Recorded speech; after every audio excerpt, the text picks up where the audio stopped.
大家好，我係 Mr. Manso， 今日會為大家講呢就係 SV 嘅 Class Practice Plus Exercise 8C Question 22。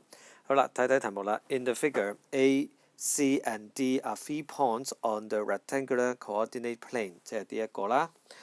B, M, N is a point on AC such that BD perpendicular to AC. Find the coordinates of B。咁我哋之前嘅經驗發覺，咦，如果有互相垂直嘅，咁我咪計到其中一個嘅代數咯。咁但係今次呢x、y 呢嗰兩個嘅coordinate呢都係代數喎，咁點算呢？有冇計呢？其實有嘅，兩個代數當然要用兩條式啦。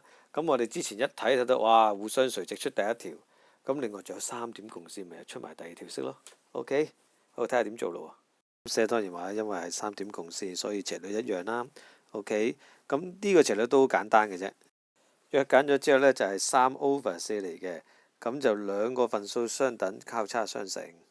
再下一步呢，我哋要寫翻做一般式嘅，只要錯到一邊係0就搞掂噶啦。第一條式出現啦喎，第二條式呢，就係兩線互相垂直，斜率相乘等於-1。咁就由於又有 slope AC 啦，我哋知道 slope AC 呢計到係3/4嘅，咁所以呢 slope AC 冇辦法翻3/4啦。至於 slope BD 呢，冇辦法啦，我哋之前冇計過，咁咪 m 減-2咯，同埋 m 減11咯，擺翻喺呢邊。咁呢個 Mr. So 唔係關子啦，我哋點樣處理呢個份數3/4咧？乘翻個倒數過對面就得噶啦。咁呢度呢件事要提一提你啦，嗰個負呢其實可以擺上格下格嘅，咁但係我考慮到呢交叉相乘，咁我 n 減11嗰陣時候呢就已經有個負數喺度噶啦嘛，咁咪負得正咯。隔離嗰邊就發達啦 ，n 加2乘以3全部都係正數嘅。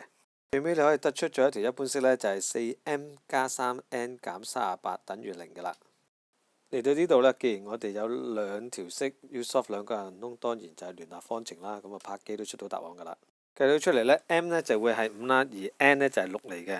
咁我哋睇下啦，都係正 y 軸正 x 軸，所以呢兩粒數就係正咁啊，冇乜問題嘅。但係呢個唔係最後答案啊，你要答翻題先得㗎。人哋問你 find the coordinates of B， 你寫翻所以呢 B 呢就係5、6啦，B 呢就係5、6啦。OK，咁呢條嚟到呢度啦，多謝大家，拜拜。